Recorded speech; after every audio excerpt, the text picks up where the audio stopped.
It's important to tell the truth. Hello and welcome. Today we have a story about Craig and his family. We rejoin Craig and his family at the lunch table. They're having a routine lunch. It's normal. During the lunch, Craig asked his parents, "Can I go bike riding with Trevor?" Now, Craig's mom looked at him and said, "Well, certainly you can because you have a bicycle and you know how to ride it.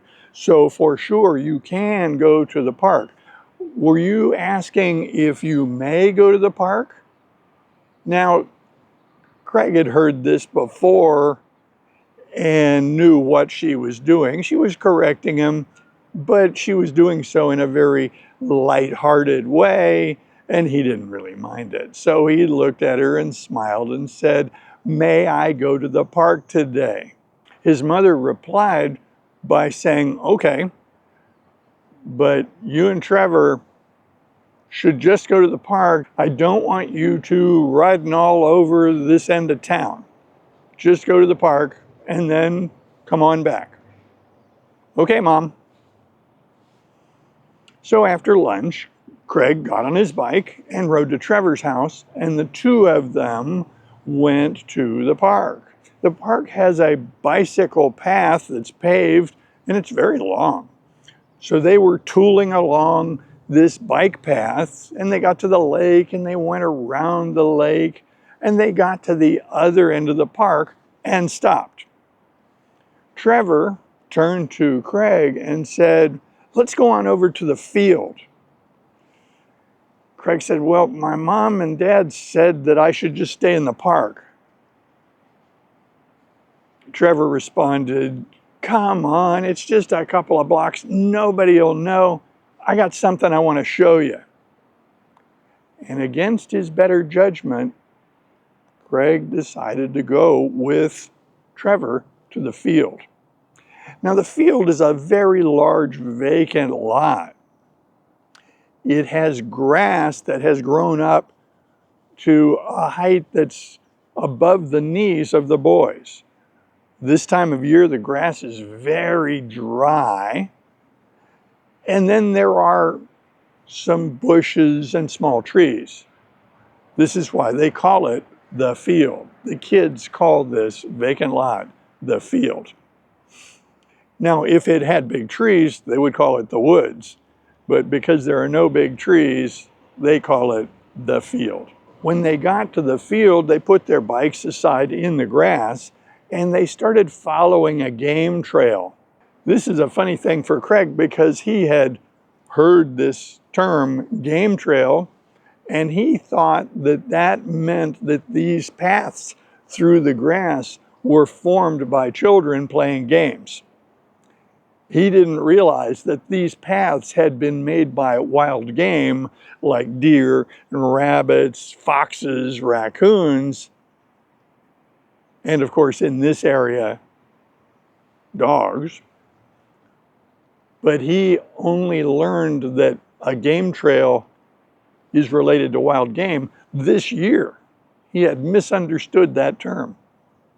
So they followed a game trail into the center of this field, and there was a collection of several big bushes and a couple of small trees. These big plants formed kind of a semicircle, and the boys liked it because they were hidden from view. There was a log that they had pulled in there, and they used it as a bench. They had been to this location before, of course.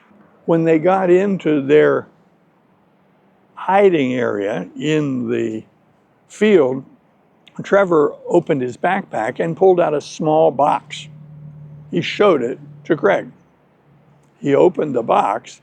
Inside it, Craig saw 2 cigarettes and a book of matches. "Wow! Where did you get those?" Craig asked.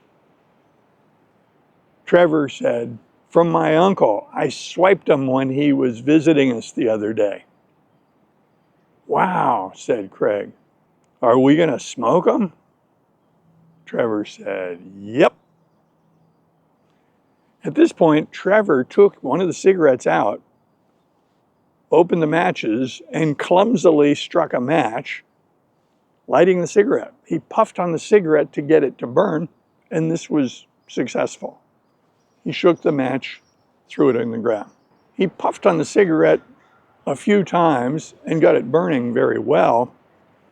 And then he took a small inhalation, which caused him to cough. The second time he inhaled was easier. He looked at Craig and said, "Now it's your turn."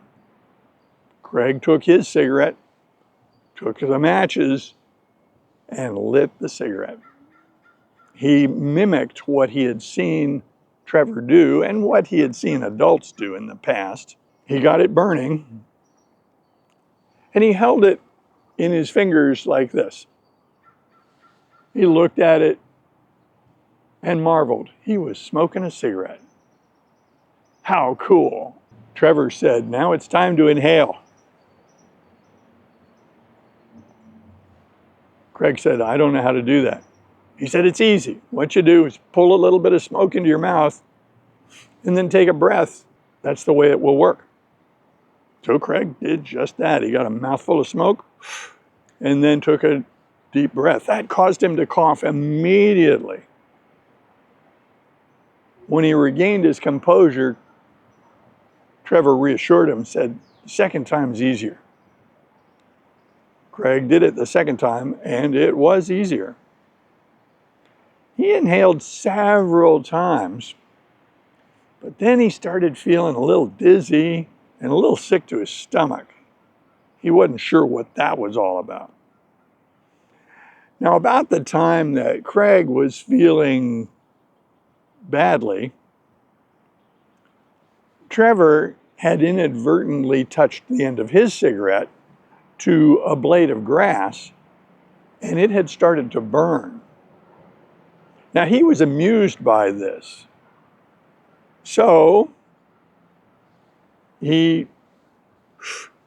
puffed on the cigarette, got the end of it bright red, and touched his cigarette to the dried grass toward the bottom of the dried grass next to where he was standing. He started about 5 blades of grass burning and sat there and watched them burn.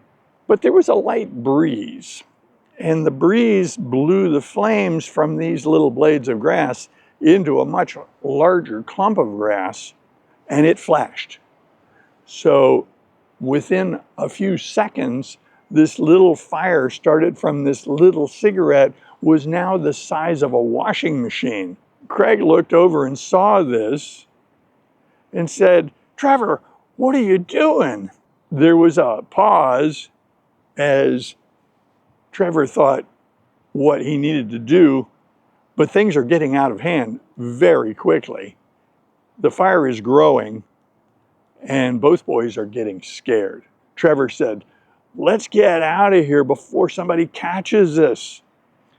At that point, Trevor threw his cigarette into the developing fire and took off to the bikes. Craig followed on his heels. The two boys got to their bikes and rode away, making their way back to the park. When they got to the park, they looked down the road to see what was going on, and they noticed the column of smoke coming up from the field. Within a couple of minutes, they heard sirens, and then they could see the fire truck way down the road coming toward the field. They watched from the park as the fire truck stopped, the firemen got out and took care of this fire that they had started. Well, at this point, the boys had had quite enough. Craig was feeling terrible, dizzy, sick to his stomach, and he wanted to go home. So they decided to ride home. It took about 15 minutes, and when Craig got home, he put his bike away and went into the house. When Craig got into the house, he saw that his parents were in the living room. Now, this was very unusual.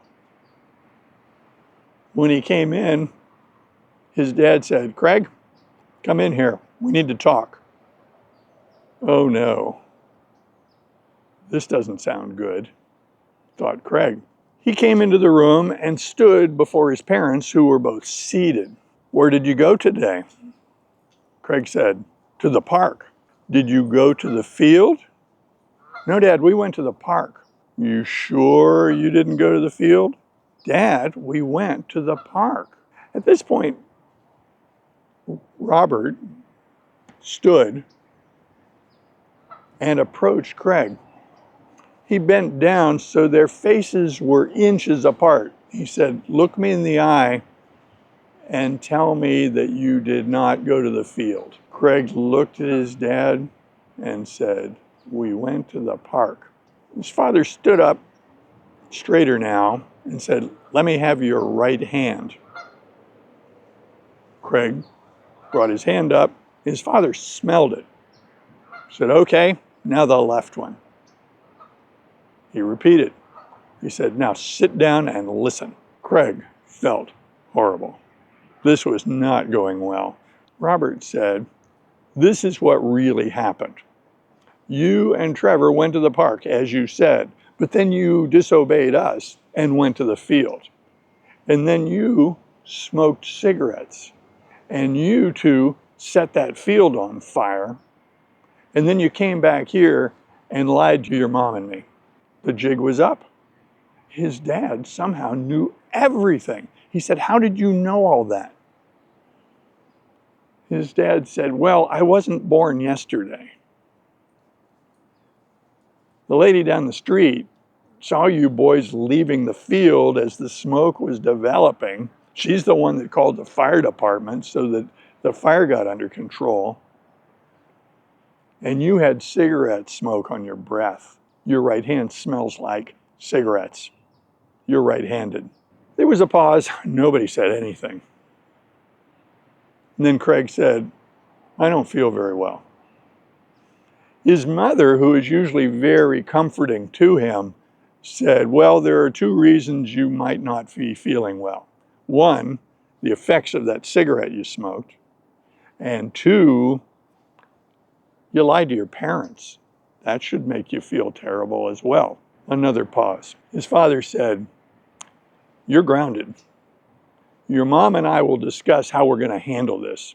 Now, I'd like you to go up to your room and think about this and think about how important it is for you to tell the truth. You are 11 years old. In 2 years, you're going to be a teenager. In a few years after that, you're going to be a young man. You're a Boy Scout. The Boy Scouts didn't teach you this. A Boy Scout is truthful, thrifty, brave, clean, and reverent, right? You seem to have forgotten that truthful business. So I want you to go upstairs and think about what you've done and how you're going to change what you do in the future." Craig walked toward the door, and his father says, "One more thing." Craig turned and faced his father. He said, "Craig, you're still our son. We still love you. We'll get through this. Now, head up to your room. We'll talk about this some other time." So that's the end of this episode. I hope you enjoyed it. I invite comments below, and I hope you join us in future videos. See you soon.